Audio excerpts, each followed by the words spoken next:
They said I was a burden, that I drained the family's energy. I believed them, until I moved out. Months later, I got calls. Not because they missed me, because everything started falling apart. Turns out, I was the glue. And now I've learned not to return where I'm not respected. I don't remember the exact moment my family decided I was too much, but I remember the first time they said it out loud. It was during one of those holiday fights, Thanksgiving, I think, with the table cluttered with half-eaten turkey and cranberry sauce, the air thick with tension.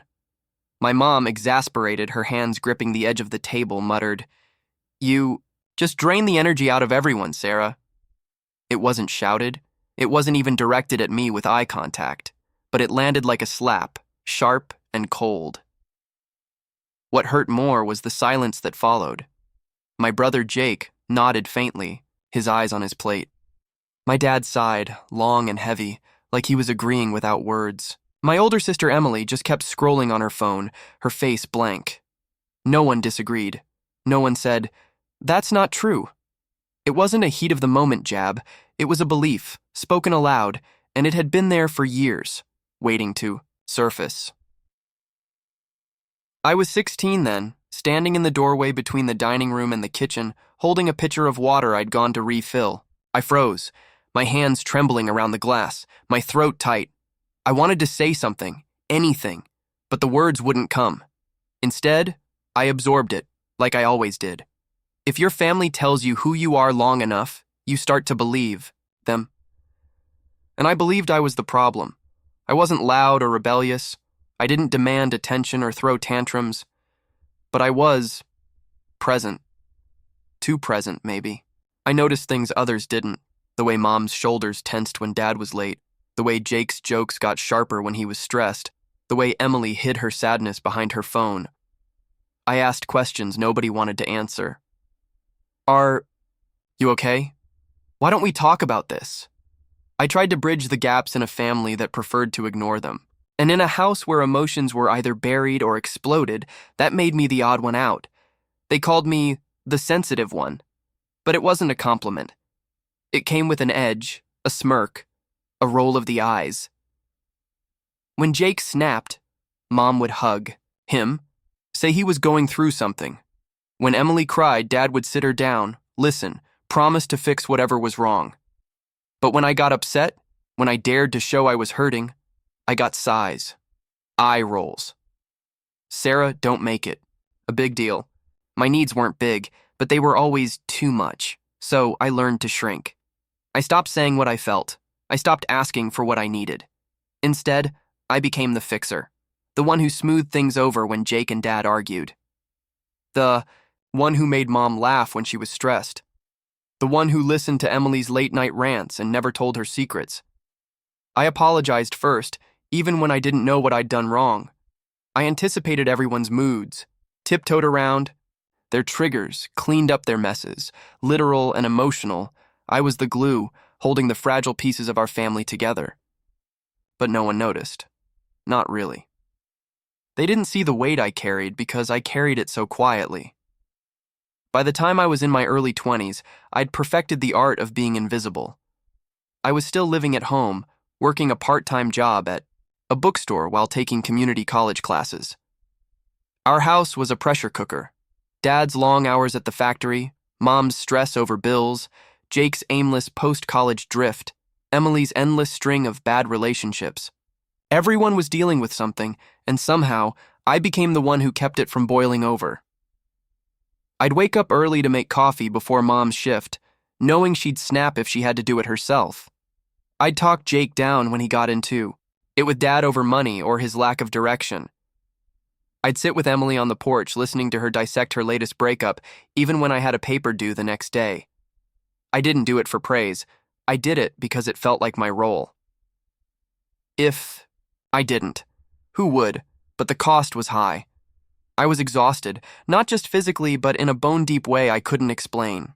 I'd lie awake at night, replaying conversations, wondering why I always felt like I was apologizing for existing. I stopped writing, something I'd loved since I was a kid. I stopped calling friends because I didn't have the energy to be on. I stopped dreaming about what I wanted because what I wanted didn't seem to matter. The breaking point came when I was 23.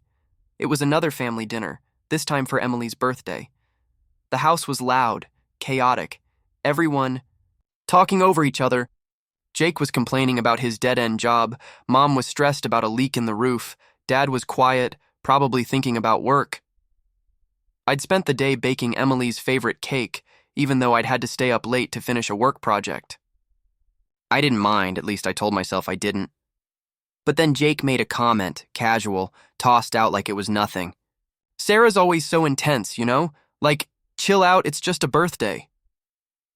Everyone laughed, even Emily, who I'd stayed up for. I felt my face burn, my chest tighten. I wanted to scream that I wasn't intense. I was just trying to make things nice, to make them happy. But I didn't. I smiled, cut the cake, and cleaned up afterward while they all went to watch TV. That night, I sat on my bed, staring at the wall, and realized I couldn't do it anymore. I couldn't keep being the one who held everything together while being told I was the one breaking it apart. I started looking for apartments the next day. Leaving wasn't dramatic. I didn't storm out or make a speech. I found a small one-bedroom place in a rundown building with creaky floors and thin walls.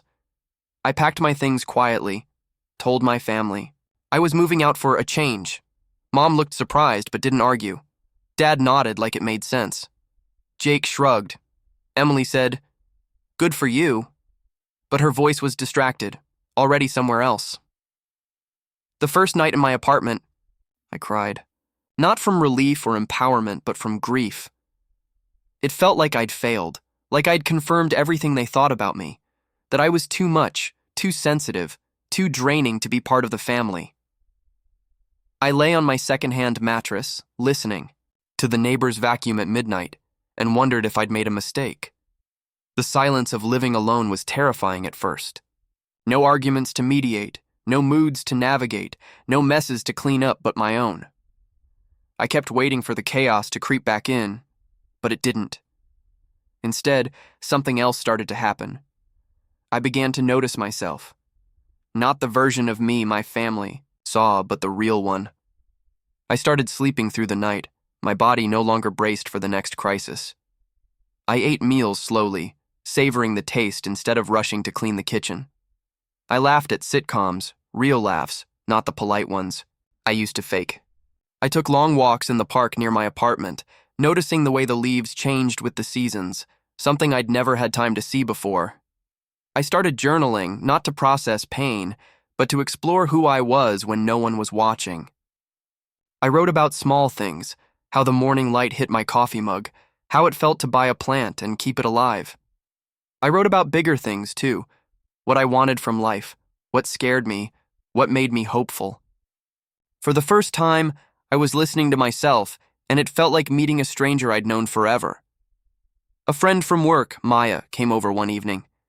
We drank cheap wine and talked about nothing important.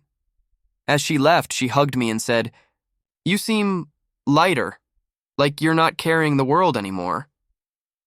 Her words stuck with me.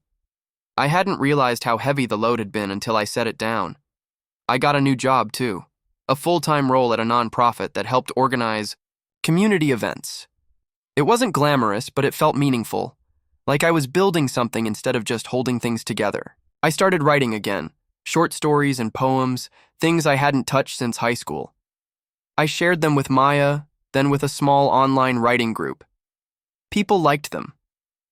Not because I was fixing anything for them, but because they saw something in me I was just starting to see myself. 3 months after I moved out, the calls started.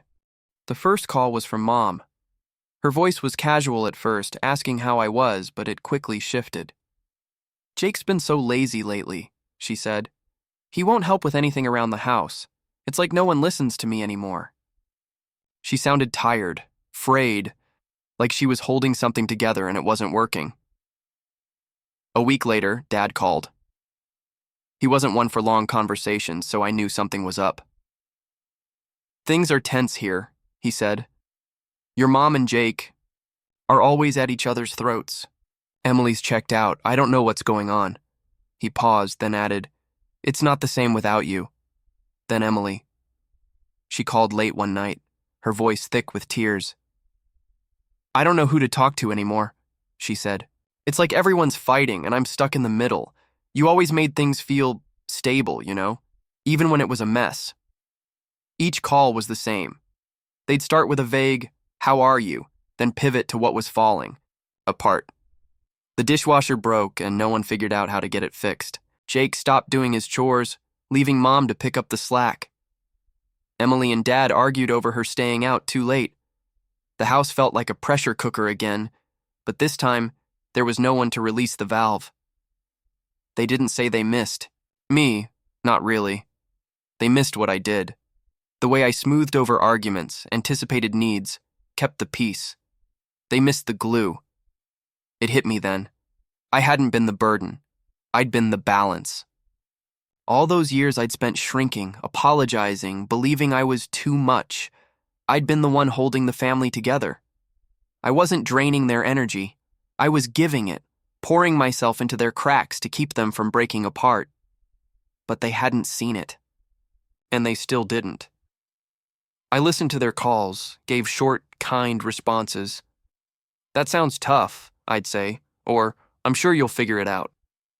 But I didn't offer to fix it. I didn't suggest coming over. I didn't slip back into the role I'd played for so long. Because once you see the truth, really see it, it's hard to go back. Last month, Dad called again. His voice was softer this time, less guarded. We should start fresh, he said. I miss having you around. The house, it's not the same without you. It was the closest thing to an apology I'd ever get from him. For a moment, I felt the old pull, the instinct to say yes, to go back, to fix things. But I didn't. I thanked him, told him I was doing well. I love you all, I said, but I'm finally learning to love myself too. He was quiet for a long time, then said, You always did see things the rest of us missed. That was the moment I knew I'd made the right choice. Not just to leave, but to stay gone. To build a life where I wasn't defined by what I could do for others, but by who I was when I was free to be myself. Families tell stories about you. The sensitive one, the dramatic one, the burden. And if you're not careful, you'll spend your life shrinking to fit those stories. I did, for years. But walking away wasn't about bitterness or revenge. It was about clarity, about seeing the difference between being needed and being valued. I don't go where I'm not respected anymore, not even for family. And in that choice, I found something stronger than glue, myself.